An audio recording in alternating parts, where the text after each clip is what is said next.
It's Tuesday, October 15, 2019, and this is Globespan 24x7 News. Good evening, and thanks for joining us. My name is Samuel Suknaden, coming to you live from Georgetown, Guyana. Here are the major headlines for today.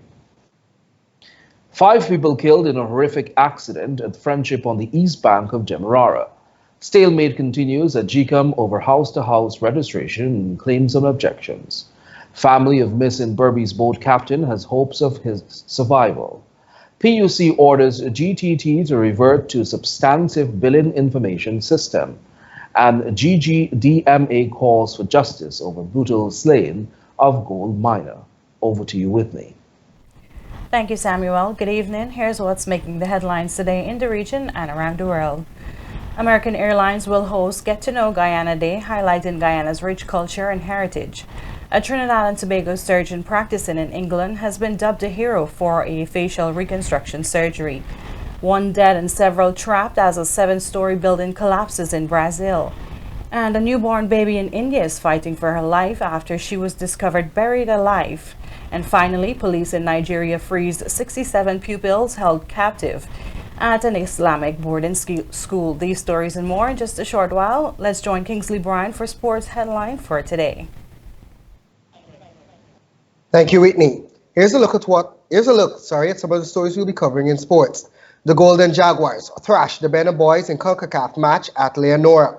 7th annual GT Bear and Keep Your 5 Alive futsal tourney begins on Thursday. And Ronaldo scores a career 700th goal despite losing the qualifier to Ukraine. Samuel, back to you. Thanks, Kingsley. Now for a look at the news. Devanand Rampersad, 27, was given a life sentence for the murder of Maikoni businesswoman Bibi Ali. His sentence was handed down earlier today by Justice Sandil Kasoon at the Demerara High Court. Rampersad entered a guilty plea after being charged with the unlawful killing of 56-year-old Bibi Ali between October 15 and 16, 2016 at Novar Maikoni, East Coast, Demerara. He was initially indicted for murder, but pleaded guilty to the lesser count of manslaughter. While handing down the sentence, Justice Kasoon told the court that such incidents are becoming more frequent in society. The accused attorney, Kioma Griffith, pleaded for a lighter sentence, but State Prosecutor Abigail Gibbs asked the court to impose a sentence that would deter others from committing such heinous acts. Ali was discovered dead at her Maikoni home, bound at the hands and her mouth gagged. Her house was ransacked, and this led police to suspect that she was robbed. Rampersad will be eligible for parole after serving 25 years in prison.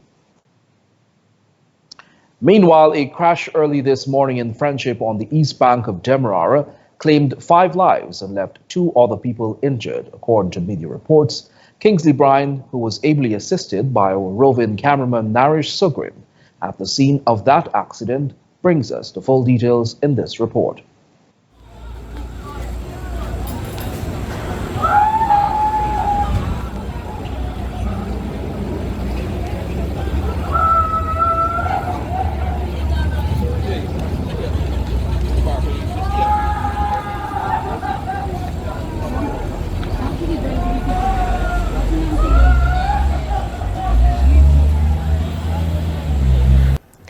That was a relative of one of the victims in this morning's horrific crash at Friendship on the East Bank Demerara Public Road.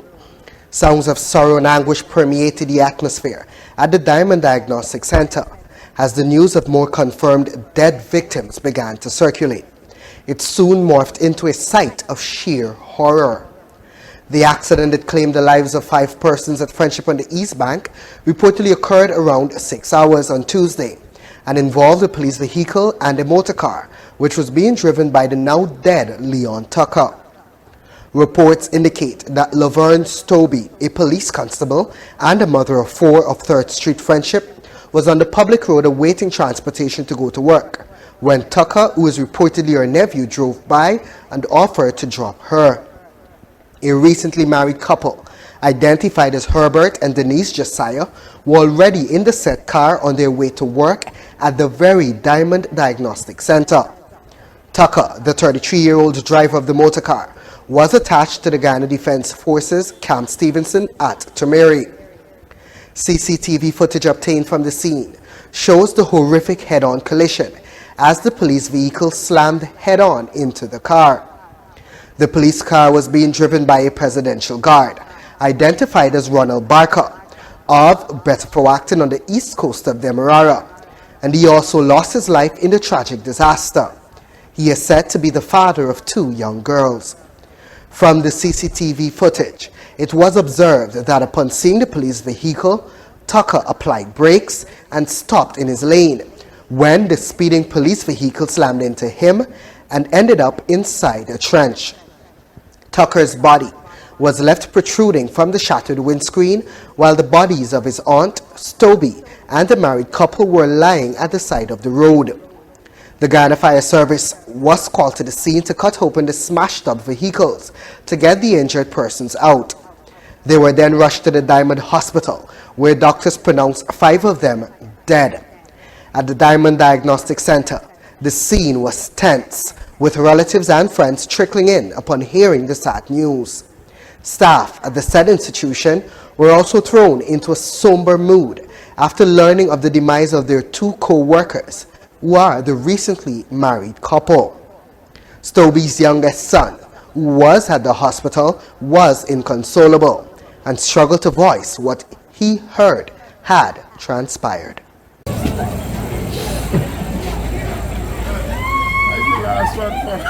You're the last one, you're her baby.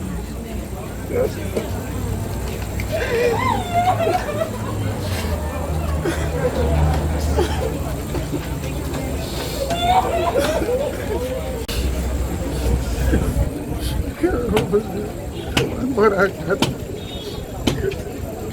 it was a new one, it was a computer. Everybody knew computer. It wasn't Ali to change it.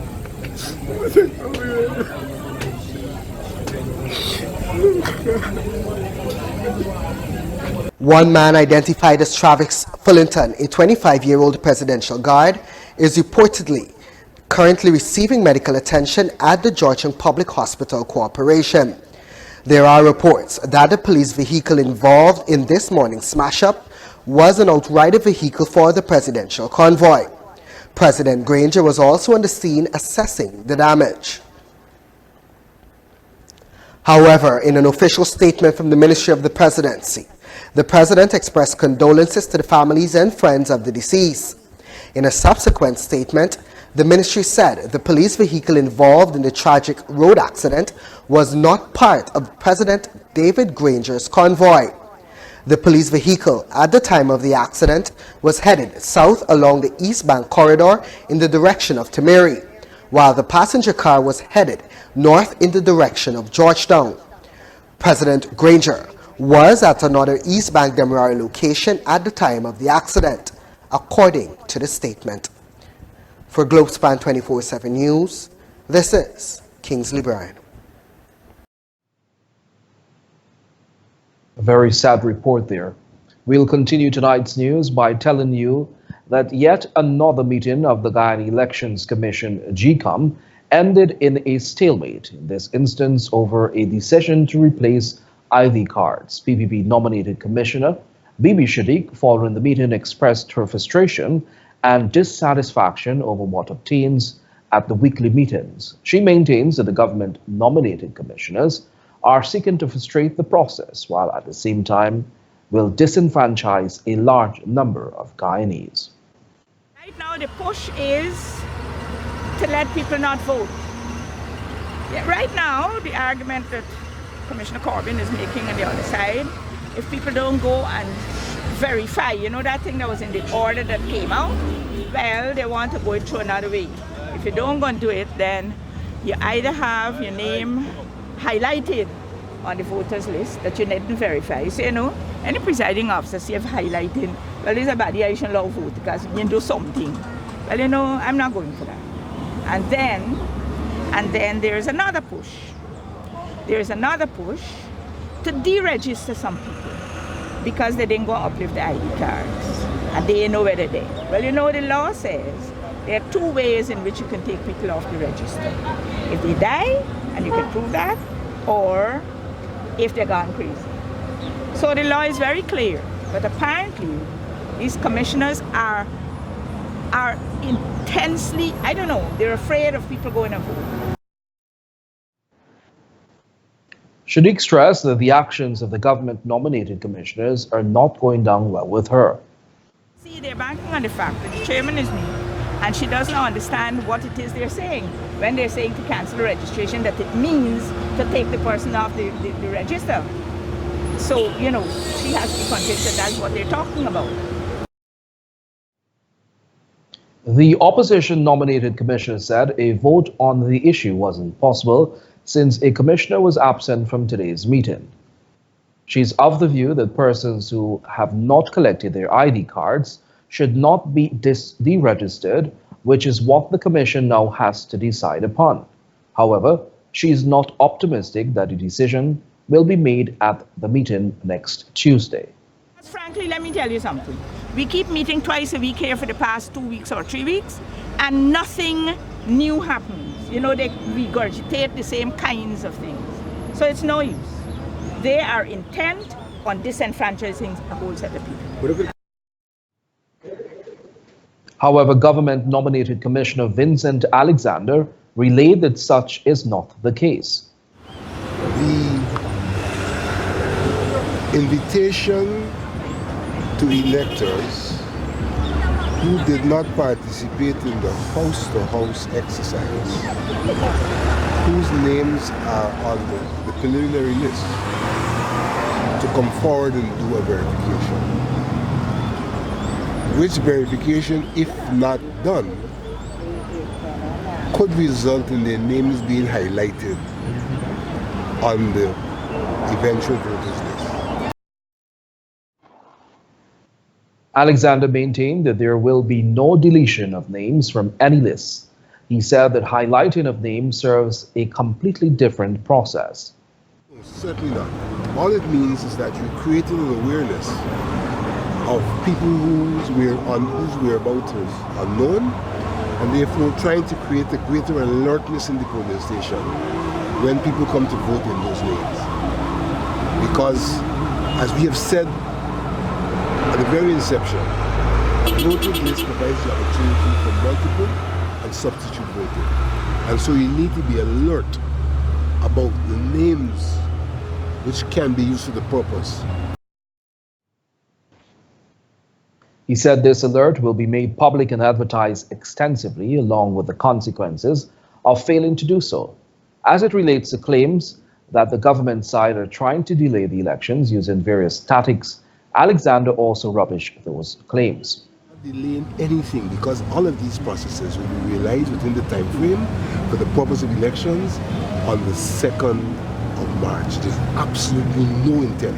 The fact that the decisions are being delayed by them is what in fact may point to an attempt at delaying, but we're not in the mood to delay. What if it goes? Both parties resolved that should no consensus be reached at the next meeting on Tuesday, following a vote by the full commission, yet another challenge in the courts to any decision of the commission may be coming. Chief Justice Roxanne George is expected to hand down her decision regarding the case before her in relation to whether the cabinet of the government stands resigned or is required to resign ahead of elections 2020. Shadow Attorney General and Legal Affairs Minister Anil Nandlal had sought to compel the coalition to resign following the successful passage of the no-confidence vote against it on December 21, 2018, and on the June 18, 2019 decision of the Caribbean Court of Justice, CCJ. The APNU plus AFC coalition government has maintained that its interpretation of the Constitution and the CCJ decision suggests that the cabinet continues in caretaker mode until general and regional elections are held. Attorney General Basil Williams had moved to the court and laid down more than 10 grounds why Nandlal's fixed date application should be quashed, since it was an abuse of the court process. The Chief Justice had ordered that submissions be handed in by October 9, 2019. On Friday, October 4, 2019, hearing commenced in the two matters. Williams was accompanied by Solicitor General Nigel Hawke and Deputy Solicitor General Deborah Kumar. Nandlal was accompanied by Attorney-at-Law Kamal Ramkaran. And in other news, the Ghana Gold and Diamond Miners Association, GGDMA, has spoken out against the brutal killing of a miner that took place in Georgetown yesterday and is calling for a thorough investigation into the matter. The details in this report.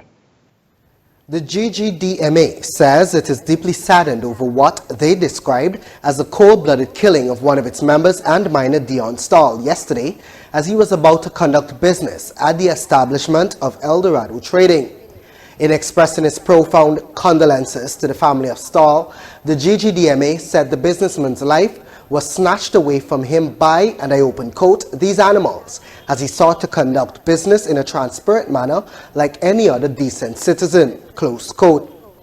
The GGDMA is calling on the Ghana Police Force to focus its attention on addressing real crime and the removing of criminal elements from society. The association is also calling on the Minister of Public Security, Kemraj Ramshatan, to address this upsurge in crime across our country. Open quote, how many more must be robbed or be slaughtered before it is accepted that we have a crime issue in Guyana, which must be addressed?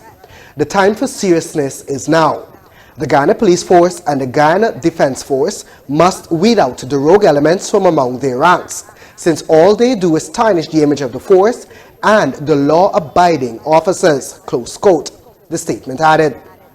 The GGDMA said miners, business persons, and businesses must feel secure to conduct businesses in and around the city and the country as a whole, and it is the duty of the police force to protect and serve.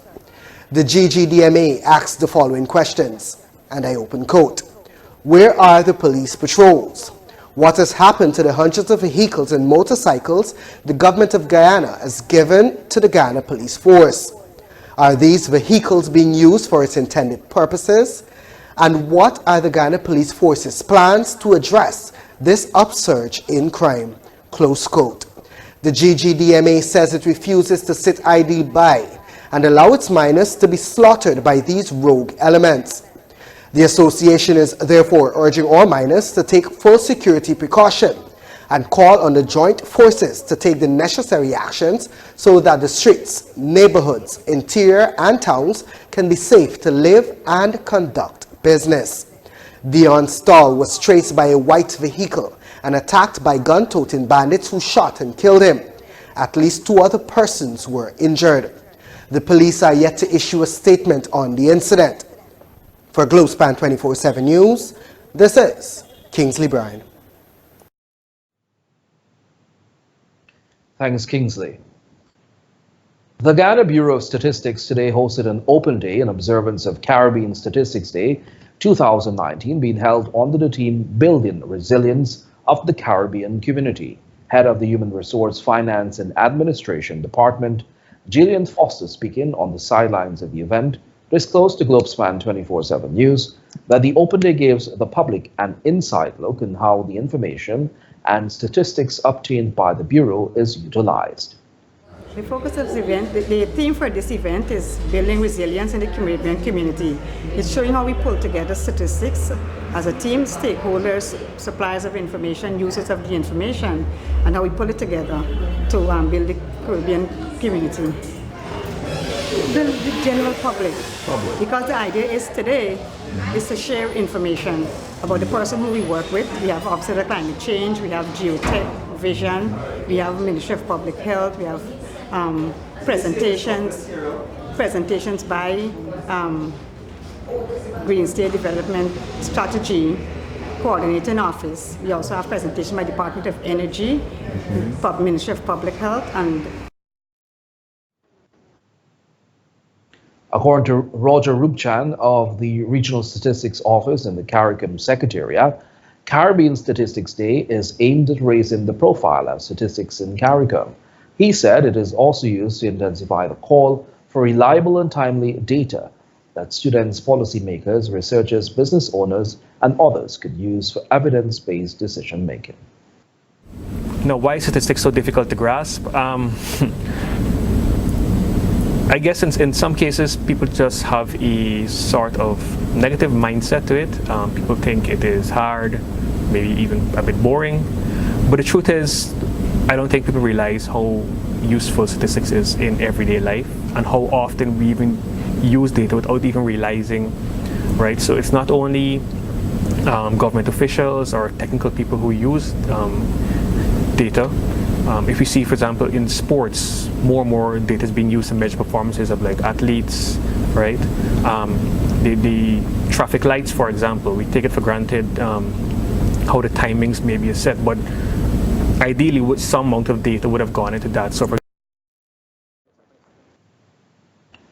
Events surrounding the Caribbean Statistics Day are also being used to place the spotlight on the issues that are affecting the statistical offices in the Caribbean community, chief among which is that they are severely under-resourced at a time when they are facing increasing requests for data. Meanwhile, Finance Minister Winston Jordan, in his message for Caribbean Statistics Day 2019, mentioned the importance of statistics in daily life and in the process of planning and development. Open quote. The work in the statistical field continues to grow and improve in quality and has contributed immeasurably to the heightened efficiency of government's decision-making, both here in Guyana and throughout the region, end quote, the minister added. And finally, the Stabroek market will be closed on Wednesday to members of the public to facilitate vector control services. This is according to the Main City Council of Georgetown. A notice has since been circulated to stall owners on behalf of the Vector Control Department, informing them that the entire Stabroek market will be closed from midday. Remember to like our Facebook page and subscribe to our YouTube channel for the latest news in Guyana, the Caribbean, and around the world. Join us after these messages for more news with Shakima Day. Globespan GT is a proud sponsor of Globespan 24x7 News. Here are some exciting news from Globespan GT. Fares have dropped for next year, starting January 20 to August. American Airlines has cheap fares on non-stop flights to New York. Flights are as low as $306 one way and $540 round trip, all tax included. Take advantage of these cheap fares on American Airlines non-stop flights to New York. Globespan has also cheap fares to Miami, Toronto, Canada, and the Caribbean. Call Globespan GT in Georgetown at 227-1701, that's 227-1701, or in Rose Hall call 337-4298, and New Amsterdam at 333-6230. That call Globespan GT in Georgetown at 227-1701, that's 227-1701, or in Rose Hall, call 337-4287. And in New Amsterdam at 333-6230.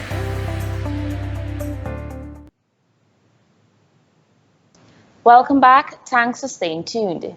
We'll continue tonight's news by telling you police have arrested the wife of a West Coast Berbice rice farmer who was shot dead on Monday evening.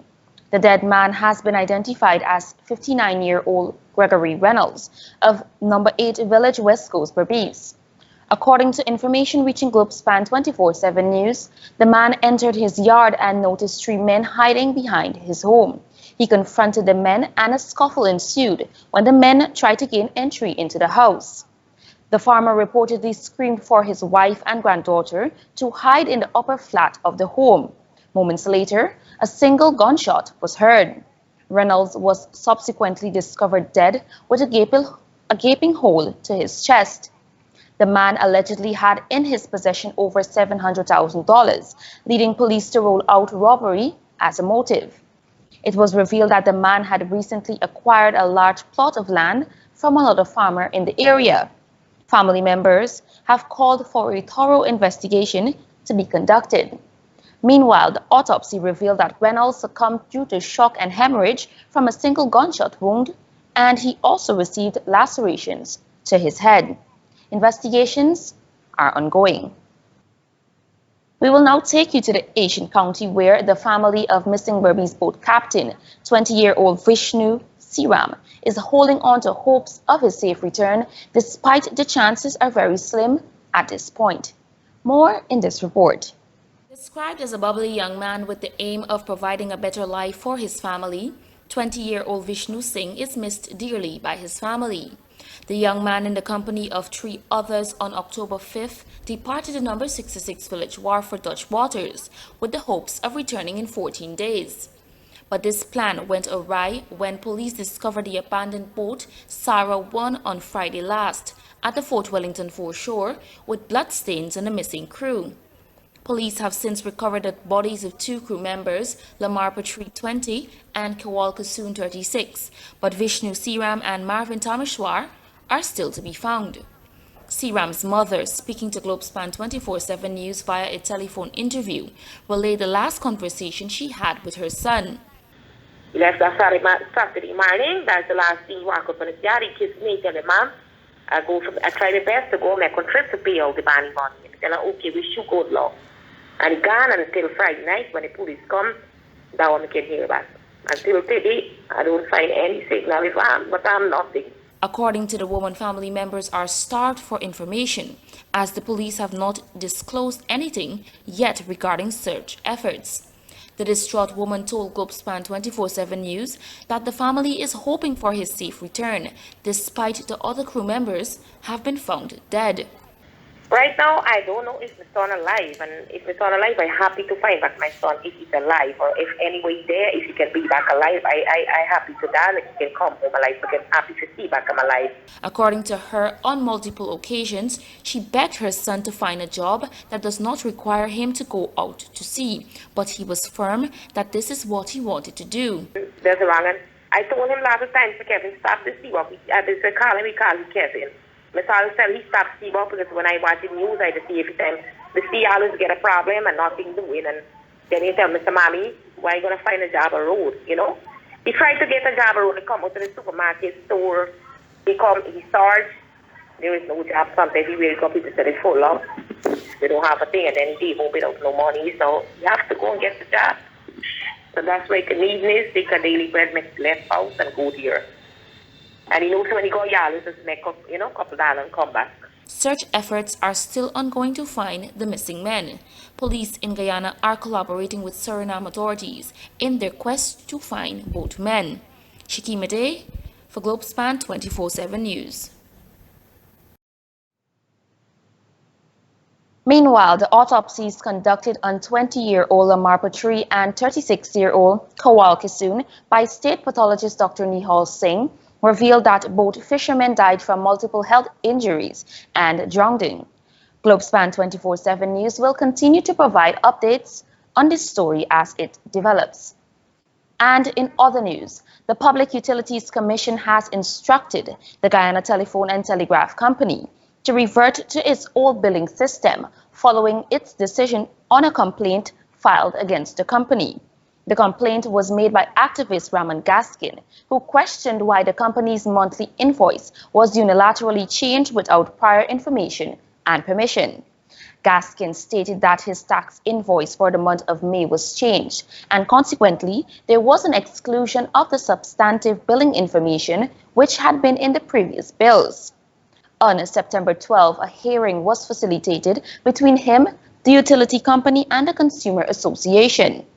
In delivering its decision, the PUC asserted that the company failed to provide prior notification to its consumers and did not seek to inform the Commission of this change in the paperless operation.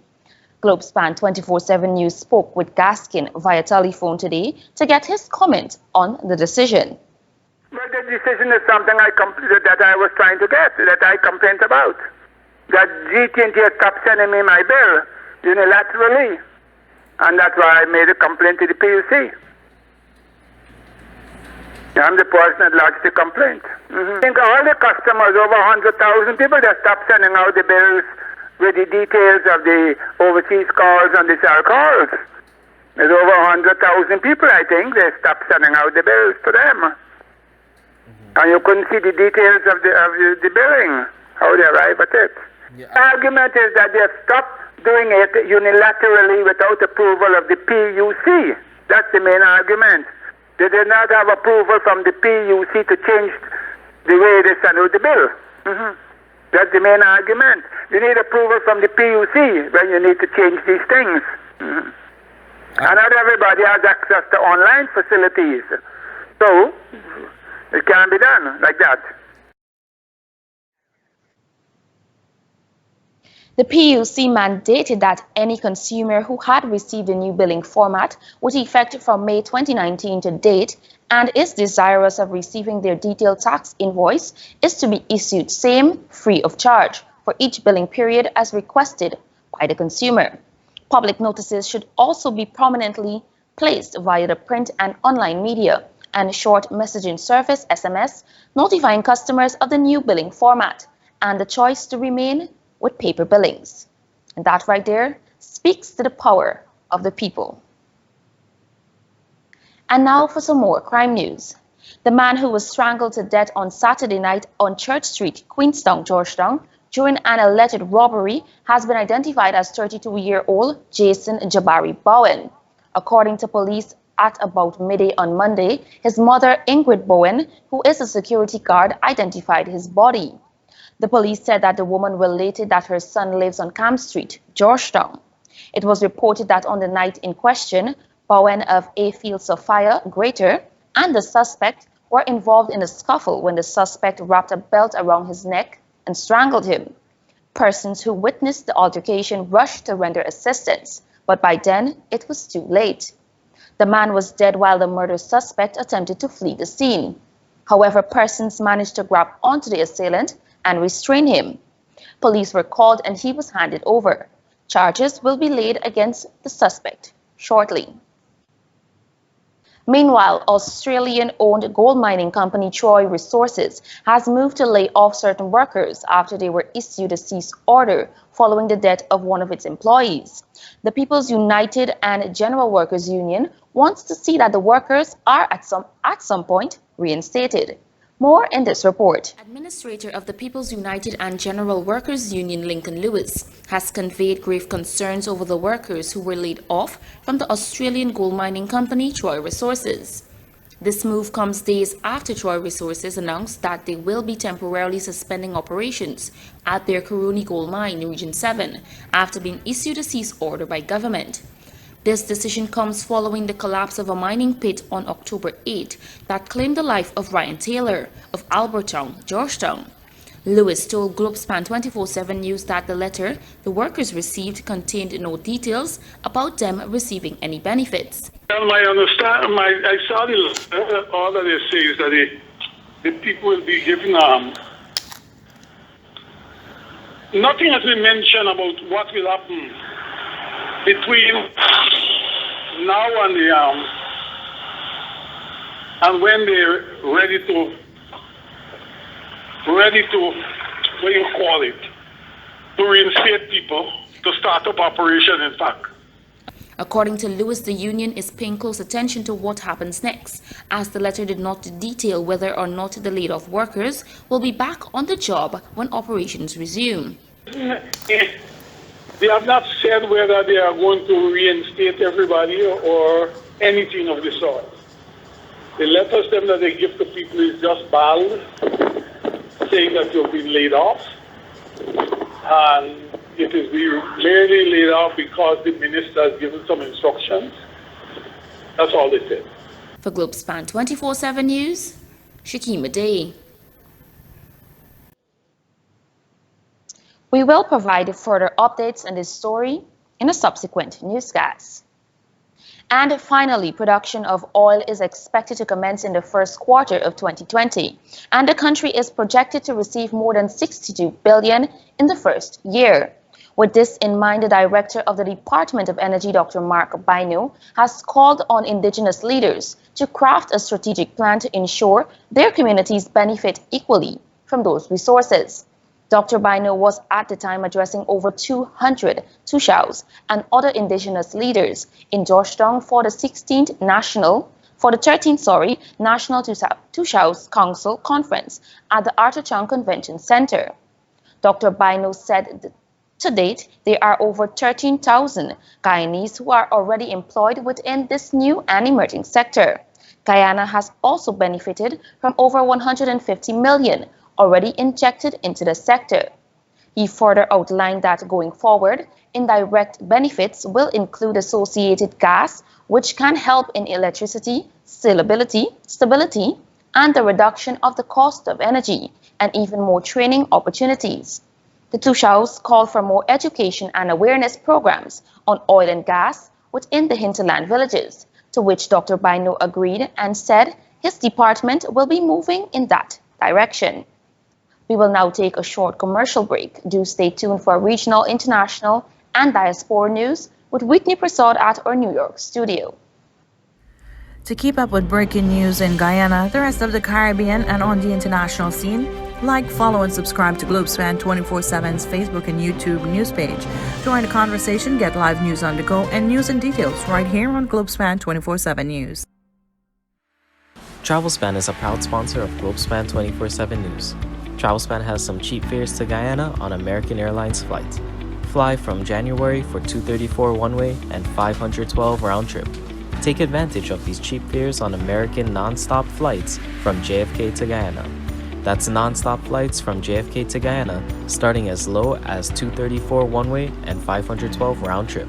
And also has the cheapest fares for Christmas that starts as low as $799 round-trip. Travelspan celebrating 25 years in business with over 10 offices to serve you. Call 718-845-0437. That's 718-845-0437. Or book online at travelspan.com. Book early and save. Thanks for staying with us. Thank you, Shakima. Here are the news and details for today in the region and around the world. American Airlines will host its first ever Get to Know Guyana Day tomorrow at the JFK International Airport in efforts to bring to the forefront Guyana's rich heritage and culture to the international scene. The event will feature a product expo and exhibits showcasing the country's vast culture and its people, in addition to which Guyanese food and music will be incorporated to bring alive a real-time Guyanese experience for those in attendance of the event. The event will boast cultural performances by American Airlines employees and the Guyana Cultural Association, and a feature address by key Guyana officials from the Consulate and the Tourism Board about the Get to Know Guyana program. American Airlines became the first United States-based carrier offering flights to and from Guyana. Managing Director of International Government Affairs at American Airlines said that the new flights come as Guyana is seeing very strong tourism growth. The carrier launched its non-stop flights from Miami to Guyana in December of 2018. England has recognized a Trinidadian-born surgeon for successfully reconstructing the jaw of a 15-year-old girl following a horse riding accident. Ricardo Muhammad Ali, a consultant oral and maxillofacial surgeon, successfully reconstructed the jaw of Emily Eccles when it broke in half in August. During an interview with the BBC Breakfast Show on Friday, Eccles explained that her jaw was attached to her body only by a bit of skin and the helmet she was wearing at the time. Her injuries were described by doctors as the worst they've seen outside of a war zone. He said that the surgery was time critical to ensure survival of tissues. 8 weeks later, Eccles was able to speak despite her surgery being a success. She still has numbness and pains in her bottom lip owing to nerve damage.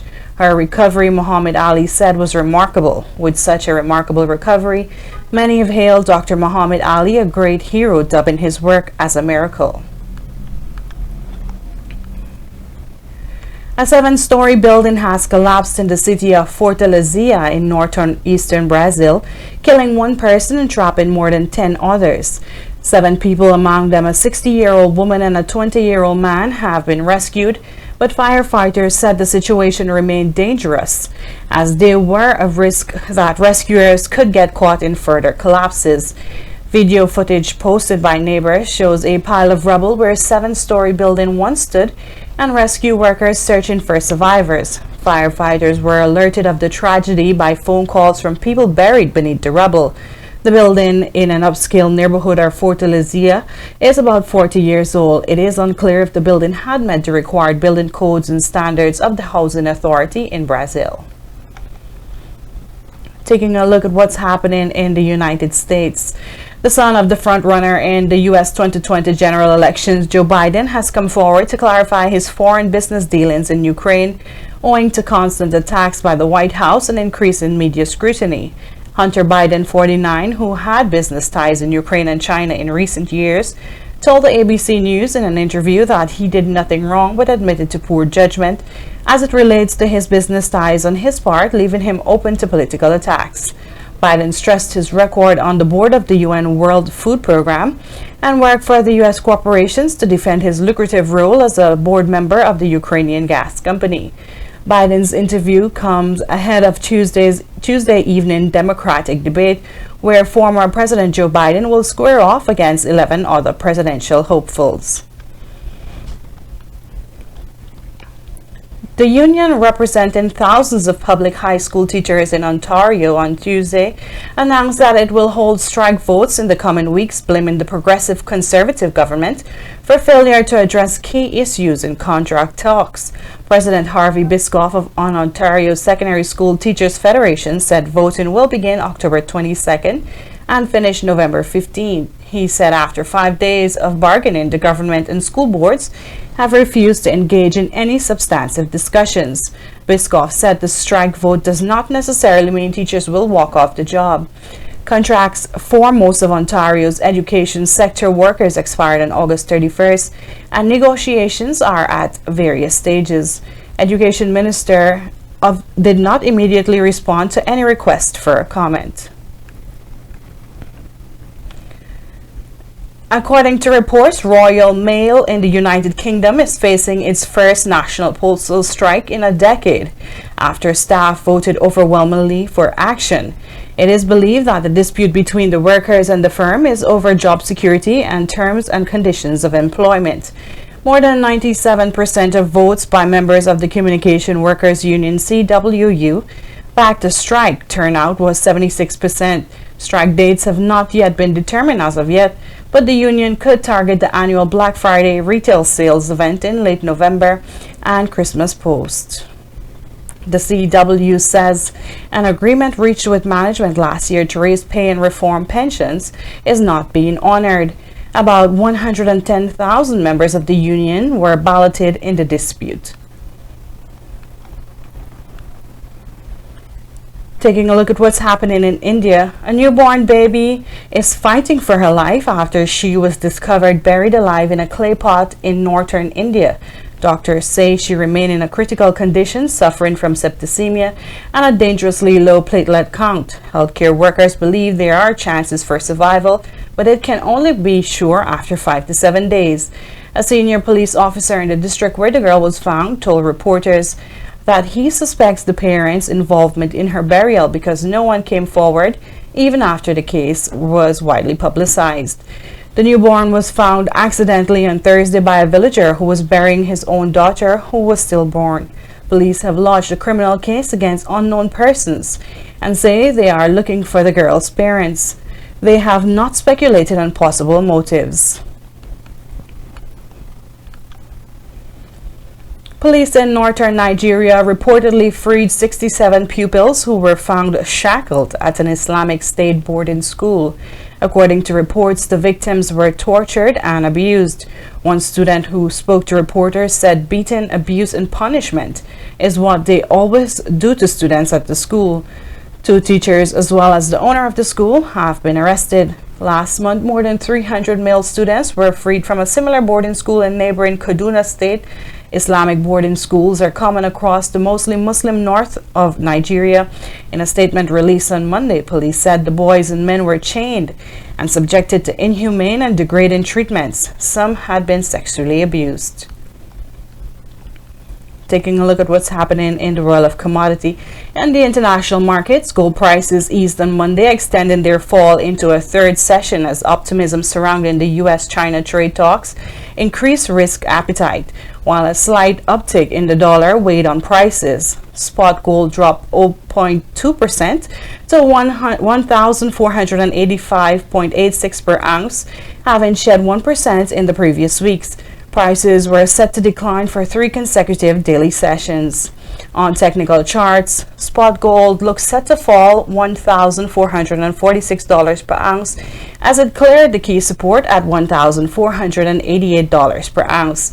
The support is identified as the 23.6% retracement on the uptrend from $1,265.85 to $1,557.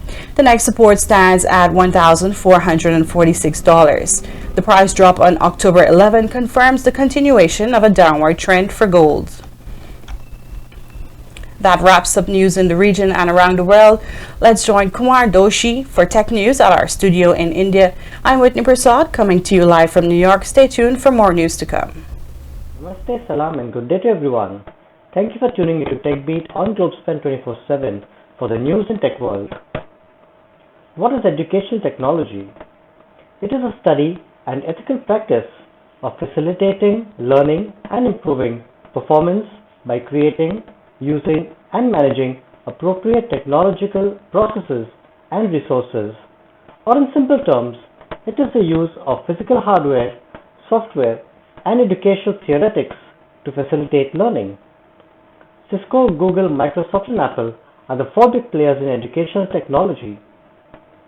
Educational technology can open doors to incorporate conventional classrooms methods with advanced digital course studies, some of which includes audio and video technology. Video technology refers to the use of DVDs as well as on-demand and synchronous methods with digital video via server or web-based options as stream video and webcams. Telecommunicating can connect with speakers and other experts. Screencasting allows users to share their screens directly from their browser and make the video available online so that other viewers can stream the video directly. Computers and tablets enable learners and educators to access websites as well as applications. Many mobile devices supporting e-learning. Mobile devices such as clickers and smartphones can be used to interact with audience response feedback. Mobile learning can provide performance support for checking the time, setting reminders, retrieving worksheets and instruction manuals. Such devices as iPads are used for helping disabled children. Augmented reality provides students and teachers the opportunity to create layers of digital information, including both virtual world and real world elements, to interact in real time. It is important to acknowledge that students are already interested in engaging in using technology. This creates many amazing opportunities for schools and teachers to benefit from integrating some forms of technology in the classroom. When technology is integrated into lessons, students are expected to be more interested in the subjects they are studying. Students who are engaged and interested in things they are studying are expected to have a better knowledge retention. No one learns the same way because of different learning styles and different abilities. Teachers can also use different apps or trusted online resources to enhance the traditional ways of teaching to keep the students more engaged. Having virtual learning environments in schools enhances collaboration and knowledge sharing between teachers. By using technology in classroom, both teachers and students can develop skills essential for the 21st century. As of now, educational technology is limited to high-end schools and universities. Developing countries still lack the educational technology, but we may see technology used in classrooms as a common practice in the future. This wraps up for today's Tech Beat. I'm Kumar Doshi bringing tech news from India. Back to the studio in Guyana for more news to come. Thank you. Thanks, Kumar. We will now take a look at our bridge reports.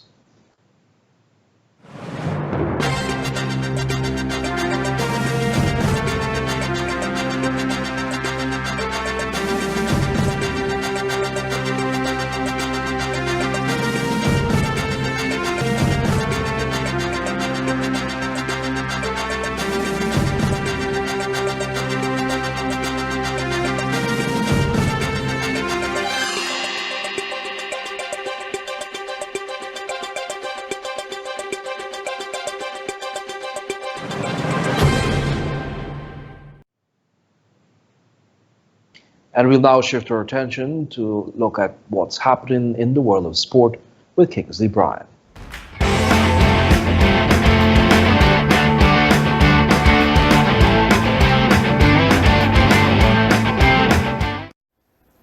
Thanks, Samuel. Now let's take a detailed look at what's happening in the world of sports.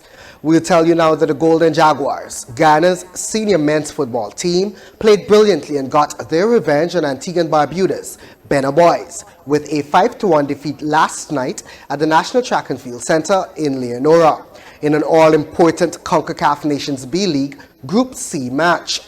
The Benin Boys came to Ghana fresh off their 2-1 victory over Ghana last Friday at their home venue, the Sir Vivian Richards Stadium. And it was the Guyanese side who came out with an obvious score to settle in last night's match. Winger Treon Bob netted a first-half brace to be the standout player for the Golden Jaguars, which finished the first half comfortably ahead with 2-0. The first half could have produced at least 4 goals for the Golden Jaguars.